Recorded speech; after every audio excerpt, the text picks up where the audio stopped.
him. So God allowed a situation or set of circumstances, a family crisis, a family emergency, to cause you to seek him diligently. But before you would seek him, you would have to first acknowledge that he exists, because you may have joined the ranks of those who denied that he was. But because now you're in a situation and the system is failing you, you're looking up again, and you're now admitting, God, if it at all possible, rescue, heal, deliver, set me free. I am the particulars of the text give me to know that he chooses.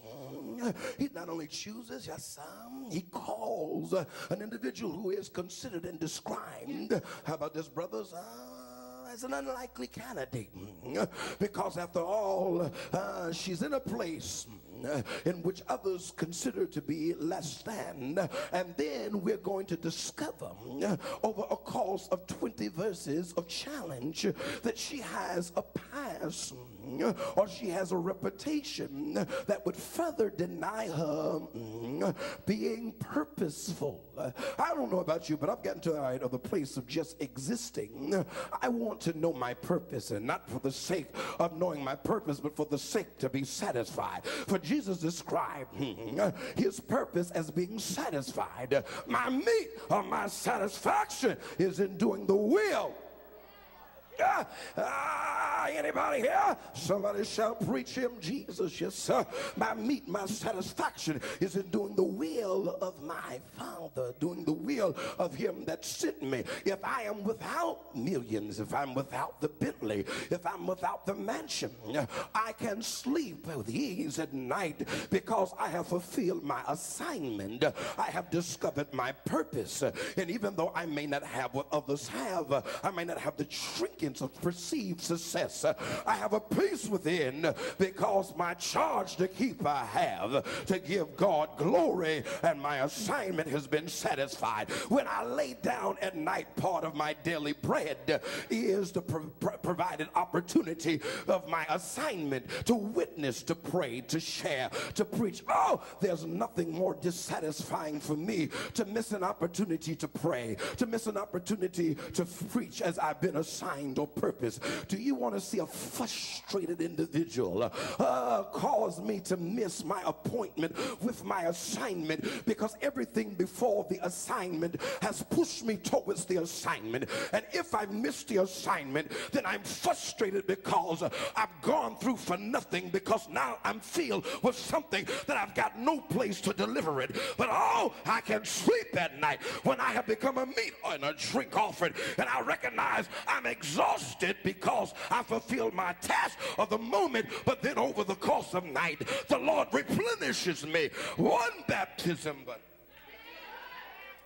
there was a church here the last time I was here. If I could find 7 of those, I promise. I promise, yeah, Shelley, it's going to get preachy messy. It's going to get Holy Ghost messy here. But as I move here, Bishop God himself elects the place, the timing, the person. But he does not only chooses the place, the person, the timing. He designs the scenario that is going to bring her to a challenge that is going to qualify her for the assignment. Too many people want to move from verse number 1, 2, and 3 into verse number 27 and verse 28. But if you would really study the text, you'll find from verse number 1 through verse number 7 that there's the introduction, and along with the introductions, my brothers and sisters, you'll find that God is going to call this woman. But now we're going to experience, and time doesn't permit me to look at it, but I'll deal with one. I'll extract one illustration. You're going to find that God, Jesus himself, is going to move from the call to the challenge. How many of us want God's calling? We want God's purpose, but we don't want to experience the challenge that is going to bring us through the processing that's going to qualify us for the task.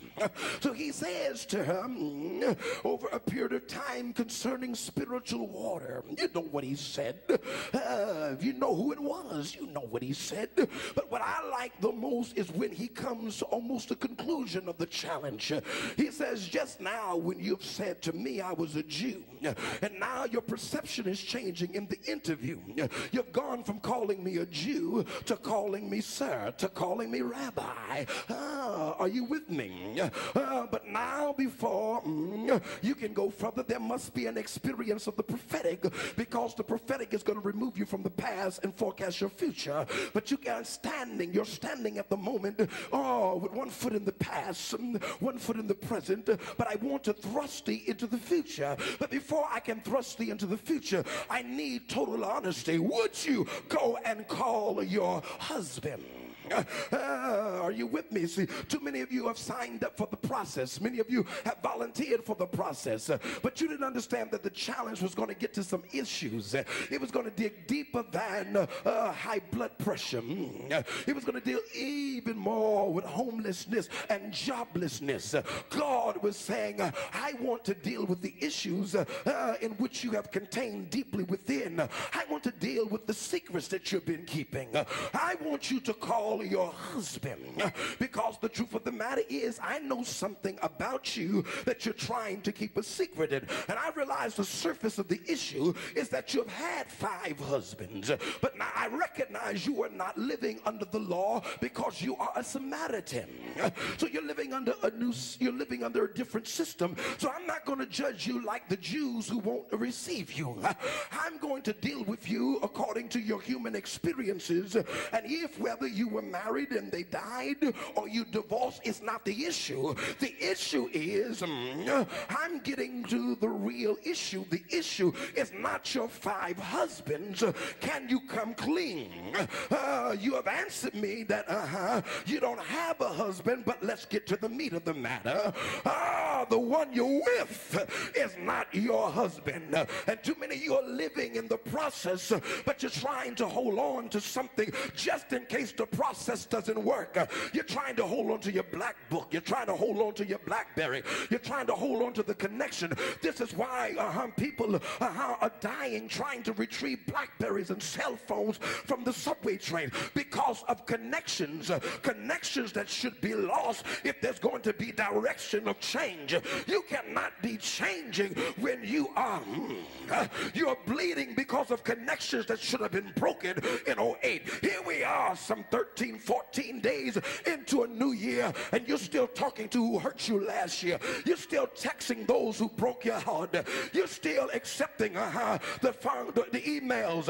If you're serious about this year of change, this year that it's final, this year of birthing, it starts with looking a situation in the face and say, yes, it's true, we danced last year, but this year it's over. I can't afford another setback, because he who has called me requires that I change.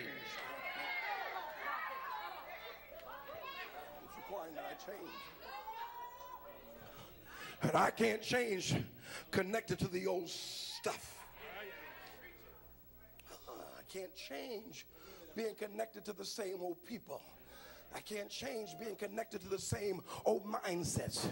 I can't be connected to the sometiminess of people who are responsible for my emotional instability. One moment I'm up, other moments I'm down. Sometimes I'm attentive on my post, but other times I'm here, but I'm not serving. I'm in the building, but my heart is in the situation. I'm here, but my mind is on what I left at home or what I'm going home to. The reason that many of us are in the particular situation is because we've allowed someone to place a demand on us who shouldn't have access to our heart, thereby shouldn't be determining our